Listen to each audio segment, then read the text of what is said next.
Hello, welcome back. It is a YouTube exclusive here on Always College Football. Today, we're going to go through the top 10 national championship droughts that we want to break. Okay? It's not over 20 years. It's not over 30 or 50 or 80 years. These are notable. You also have to kind of take into account where the program's been historically. You have to take into account how close the program might be to a national championship. So I've kind of factored all those things in, and these are the 10 that jump out. Now, a few notable omissions in putting together this list. I actually was pretty amazed with a couple of teams that have won national championships.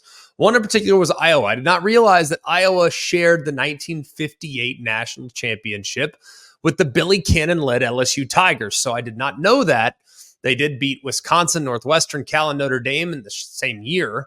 Now, Kirk Ferentz has been close to getting to the playoff, most notably back in 2015, but it hasn't really materialized. Maybe in the 12-team playoff, that can happen for Iowa as they move forward. Hopefully, maybe their offense comes alive and brings it into the new era. UCLA won a national championship. Not surprising there. They won one in the 50s. They were pretty good. Have had Heisman Trophy winners, of course, but it's been a long time for them since 1954. And the other one would be Maryland. So 3 Big Ten teams to get things started. Maryland won the national championship in 1953. They gave up no more than 7 points in just one of their 11 games. So pretty good on defense. They did lose to Oklahoma, but they did win the consensus national championship there in 1953. Now, moving from the ACC to the Big Ten, especially into the Big Ten East, it's been a lot more challenging for Maryland since that move had taken place. But here's the 10 that we want to see ended at some point here in the very near future. At number 10, that would be Army. Now, I'm a realist.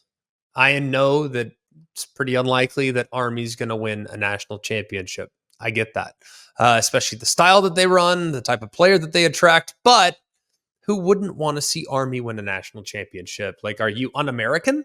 Like, of course you want to see, unless you're Navy, perhaps. But even Navy, I think they would acknowledge it'd be terrific if Army went on and won the national championship. Now, they've finished twice in the AP Top 25 in the last 65 years. They do, however, have 3 national championships. It's just been a while since they've been in the mix for one. 1914, 1945, and 1944. That 45 team is considered one of the best ever, and they were led by Heisman Trophy winner Doc Blanchard. So it'd been a while, but we would love to see the Army drought come to an end, even though, let's be real, it's not going to happen. At number 9, I want to be the Nebraska Cornhuskers. They last won in 1997. They split that national championship with Michigan. They finally woke up the echoes and took care of business this past year. So they were removed from this list, but Nebraska still resides. I think Matt Rule will help. I think they'll get closer. Maybe the 12-team playoff will help them as well. But I do think the expansion of the Big Ten is only going to make life more difficult for Nebraska because no longer do they reside in the Big Ten West. You have to play the Big Ten as a whole. And to get into the top 2 of the Big Ten, the top 3 of the Big Ten, the top 4 of the Big Ten is going to be a lot more difficult when you have to beat the likes of Ohio State, USC, Oregon, Michigan State, Penn State, etc. Path was a little more manageable when you had to go through a down Wisconsin or a Minnesota that was middling or an Iowa team that couldn't score. A lot tougher now that the Big Ten shed divisions and has added 4 teams that can flat out fill it up on the scoreboard if the opportunity presents itself. So Nebraska would love to see them kind of get back into prominence, but it does feel like they're a little bit of a ways away from that. Who knows? Maybe Matt Rule can get it done. Remember, year 3 for Matt Rule at Baylor, they went 11-1. So maybe a year or 2 away before he gets Nebraska back where they would like to be. At number 8, the USC Trojans. Now, I remember a time when I was a kid in high school.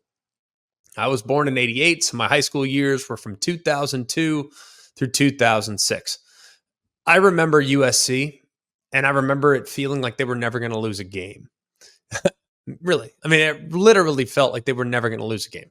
And you think about, yes, I understand there were some vacated wins and a Heisman Trophy that was taken away. I remember Pete Carroll, Matt Leinart, Reggie Bush. I remember them starting the season at number 1, going wire to wire, and absolutely dominating Oklahoma in the national championship game 55-19. Okay? I know that they beat Cal. I know that they beat Arizona State. I know that nobody could touch them. And then a year later, when they played Texas, who we'll talk about in a minute, still felt like they were never going to lose a game. So I want to see that USC drought end, because I remember in my childhood, there was no program in college football that was more consistent and more dominant than the Trojans there from 2002 until about 2005. At number 7, the Texas Longhorns. It's been 19 years since they last won a national championship, and a lot of people felt had they gotten through Washington, they would have been really well set up to take on the Michigan Wolverines. They could stop the run, one of the best defenses in the country. They could attack the quarterback, one of the best pass rushes in the country, and they had a really balanced offensive attack that would have been a lot more challenging for Michigan to try to defend. Texas last won the title in 2005. Who could forget when Vince Young and everybody, they went and knocked off the SC team that had previously gone forever without losing a game. But you think about the resources, you think about the era. It feels like Texas, even though it's only been 19 years, it feels like they should have been a whole heck of a lot more competitive in the last 16 or 17 than they were. Yeah, the last couple have been good, but now it's starting to feel like they're moving in the right direction. And hopefully that title drought will come to an end at some point for the Longhorns here in the very near future. At number 6, the Oklahoma Sooners. Their last championship was in 2000. I remember it like it was yesterday. A defensive dominant performance against the Florida State Seminoles. That was Bob Stoops. That was a long time ago. That was Josh Heupel. That was a lot of really great players on the defensive side. And there is not a team on this list, I don't feel like, that has been more consistently dominant than Oklahoma, with the exception of a championship. Now, how many different Big 12 titles have they won? How many times have they been to the playoff? How many times have they felt like they've gotten close, even before the college football playoff era? Went to the championship in 2008, obviously came up short. Went to the championship in 2004, came up short. There were a bunch of examples in which Oklahoma was there. They just couldn't get it done on the biggest possible stage. I would love for that drought to end. It's been nearly a quarter century since Oklahoma has won a national championship, and moving to the SEC might be more difficult, but they do have resources. They do have history on their side, and they have dominated the Big 12 for the better part of the last 25 years. The tough thing is, will they be able to dominate the SEC? We will find out. At number 5, we want to see the Miami Hurricanes back in the mix. Last time they won was in 2001. Some people would say they were a phantom pass interference call away from winning in 2002. I personally disagree with that notion. The 2001 Miami Hurricanes might have been the best team on paper that any of us have ever seen. Okay, Larry Coker, that was his first year. He led Miami to the title, Rose Bowl win over Nebraska.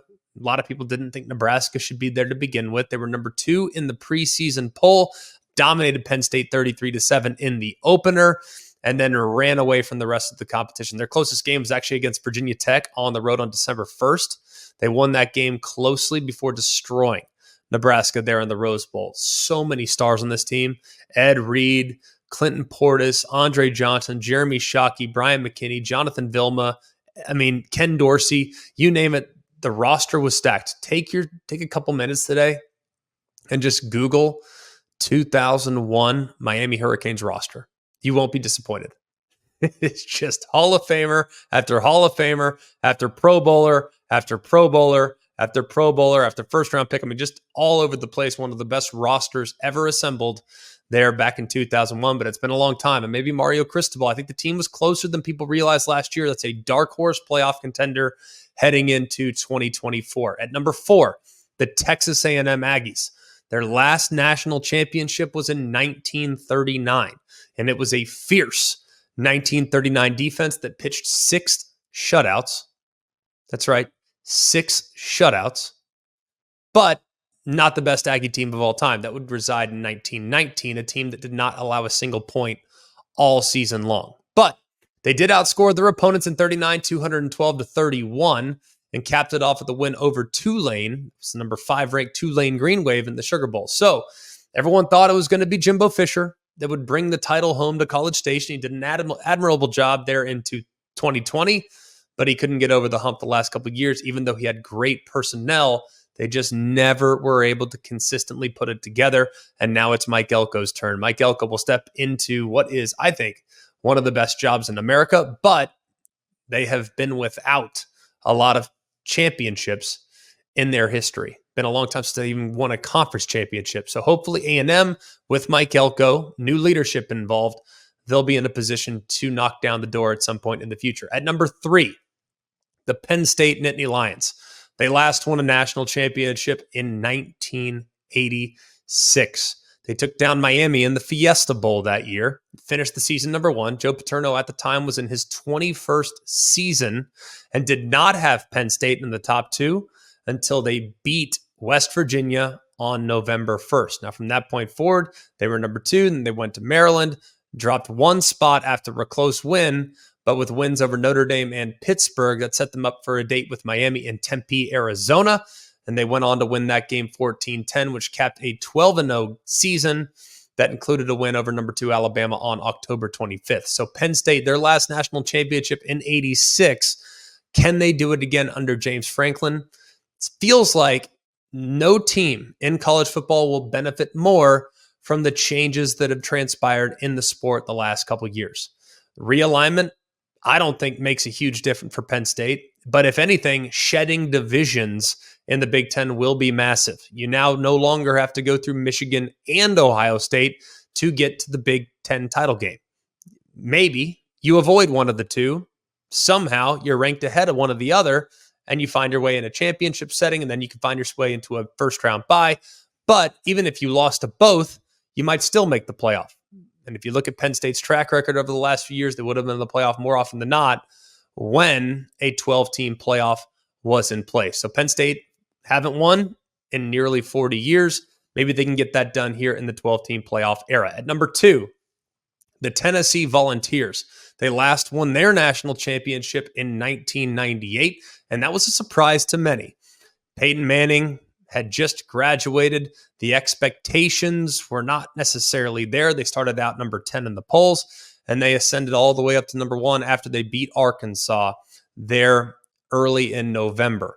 Now, they went on to beat Kentucky, they went on to beat Vanderbilt, and then they beat Mississippi State, which gave them the SEC championship, ultimately got a chance at Florida State in the Fiesta Bowl, the first BCS title game. They won 23-16, and maybe, a lot of people have said feels like 98, feels like 98, feels like 98. Maybe Nico and company, and Josh Heupel, who won a title as a starting quarterback for Oklahoma back in the day, maybe he can bring one home for the Tennessee Volunteers. They are in at number 2. And then at number 1, the year that I was born, 1988, the Notre Dame Fighting Irish last won their last national championship. They were led by Lou Holtz at the time, who was in his 3rd season, finished off with a Fiesta Bowl victory against West Virginia. And during that year, they upset previously ranked number 1 Miami, which ended the Hurricanes' 36-game winning streak. They edged them 31-30. Notre Dame started the season at number 13 in the polls, took down Michigan, which I think was pretty huge there early in the season as well. You have a couple that with the upset over Miami, and Notre Dame took down USC in the season finale, set up a date with West Virginia in the Fiesta Bowl, which they won, and ultimately capped off a national championship season. So the Notre Dame Fighting Irish, in a 36-year drought, hopefully will come to an end at some point in the very near future.